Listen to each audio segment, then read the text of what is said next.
But I'm not speaking about or thinking about myself.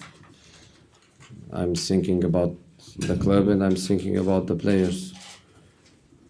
For the club, it would be very important. It would be very important to be again in an European final. For the club, would be very important to fight for the only trophy that the club never won before.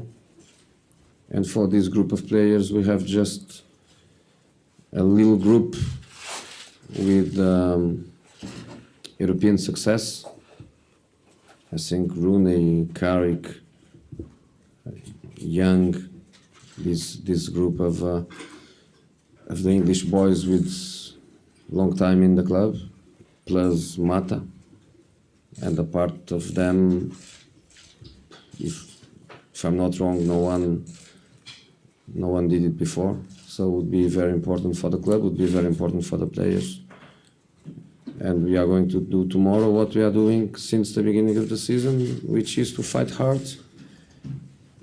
Fight hard, long journey. Tomorrow, match number 14 in the Europa League. And we are going to fight hard. You've talked this season about two doors being open to the Champions League, but in recent weeks you've effectively closed one door in terms of the Premier League. How much of a gamble is that? How much of a high-risk strategy is that to gamble everything on this competition? And how confident are you that the players can deliver on that gamble that you've taken? Recién habéis hablado durante esta parte de la temporada de dos puertas a la Champions para el año que viene, pero ahora parece que va cerrando casi una de estas puertas y solo queda abierta una puerta que sería ganar la Europa League. ¿Esto representa, hasta qué punto esto representa una apuesta en cuanto a la clasificación para la Champions el año que viene? No, the situation is simple. 17 matches in 7 weeks with 16 players is impossible. It was not a gamble. It was a simple decision. It's a decision based on common sense. 17 matches in 7 weeks, April and May. 17 matches with 16 players is completely impossible. So since the moment we lost players, and we lost initially 4 of them in 1 week, when we lost Smalling and Jones in the national team, and we lost Rojo and Zlatan against Anderlecht in that moment, and after that we lost boys that could be good alternatives, Ashley Young, Luke Shaw, Timo Fosu-Mensah. So when we lost these players in a period of 17 matches in 7 weeks, was the impossible job. So it was not a gamble, it was just a consequence of our situation. So we are in this situation now, and we have to fight for it. So let's see if tomorrow we can do it, and if we can go to the final. But doesn't matter what, no regrets. We are giving everything we can. The players, myself, everyone that works around, we are giving everything. So when you give everything, no problem. Do you think that as a manager yourself, would you consider that this is the most important game of the season? And again, from the point of view as a manager, in terms of how motivated will Celta be, would you consider that they probably consider it's the most important game of their history almost. I think in terms of motivation, we are even. For Celta is, in their words, the most important match of their history, and in my feelings, is also the most important match of our history. Doesn't matter what happened before. Doesn't matter how big a matches we played before.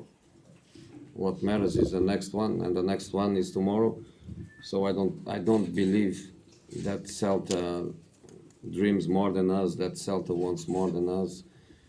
I really don't believe so in these aspects. I don't think will be a difference between both teams. Jose, do the headlines in the story about Paul's transfer, does that affect you or does that affect the player at all? We're not here to discuss that, we're just here to talk about the game. No, the question is simple. Okay. If he asks if affects, no, doesn't affect. Que los titulares sobre el traspaso de Pogba afecta en cualquier manera la preparación? No. Just one other thing, you said last week about Old Trafford, if Old Trafford wants us to win, we'll win. Had you sensed the atmosphere maybe dipping in the last few weeks, and was that a bit of an appeal to the crowd? I see a difference between matches. I don't think he's consistent.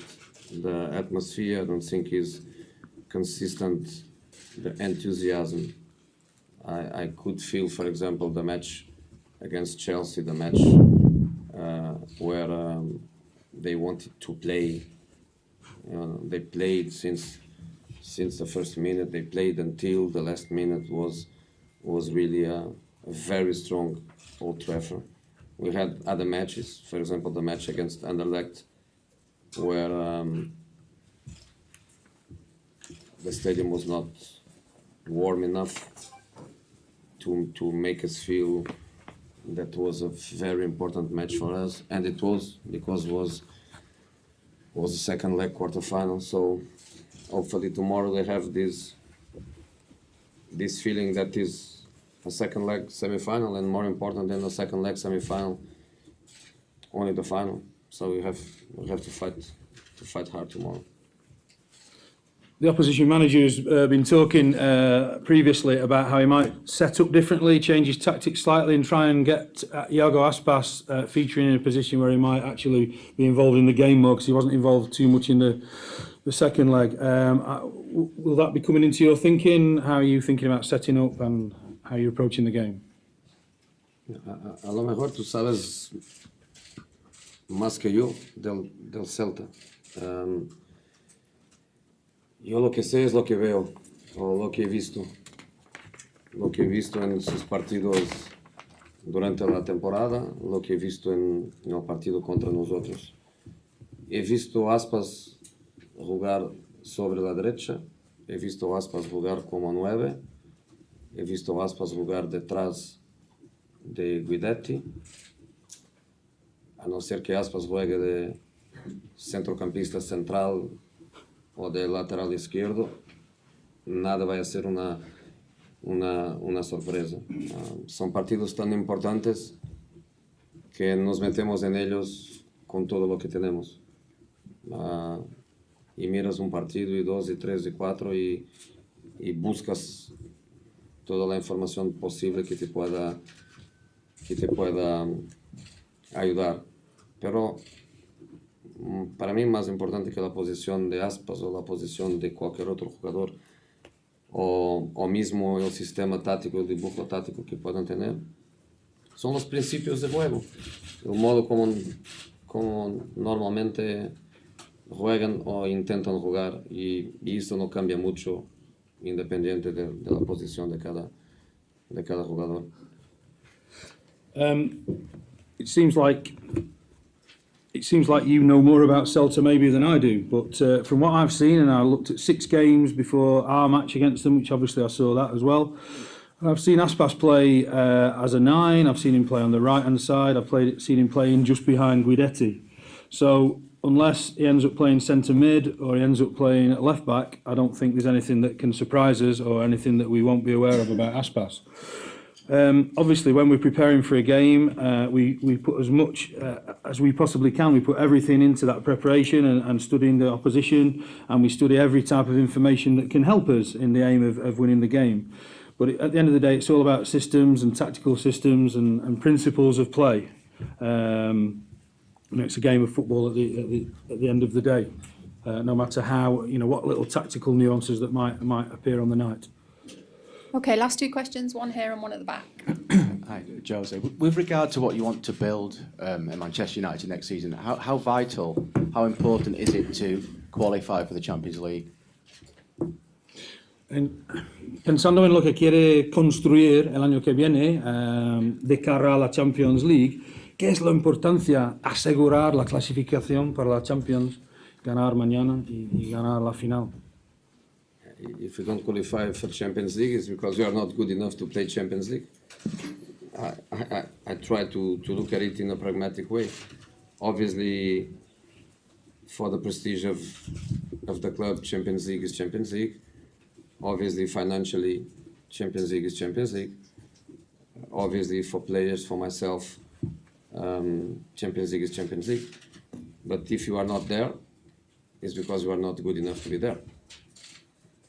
So if tomorrow we don't go to the final and we stay in the semi-finals, and next season we play again Europa League, it's because we are not good enough. So maybe is the step we need to be to improve. If we win tomorrow, if we are strong enough to win tomorrow, if we are strong enough to go to the final and win and to qualify for Champions League, then obviously it's the competition that you want to be. But I think in this moment we have just to focus on where we are, and nobody has more motivation than I have to try to win tomorrow. Okay, last question. Jose, over here on your left. I know that you say that it is evenly poised, but how concerned are you about that element of complacency? And what do you do as a coach to guard against complacency?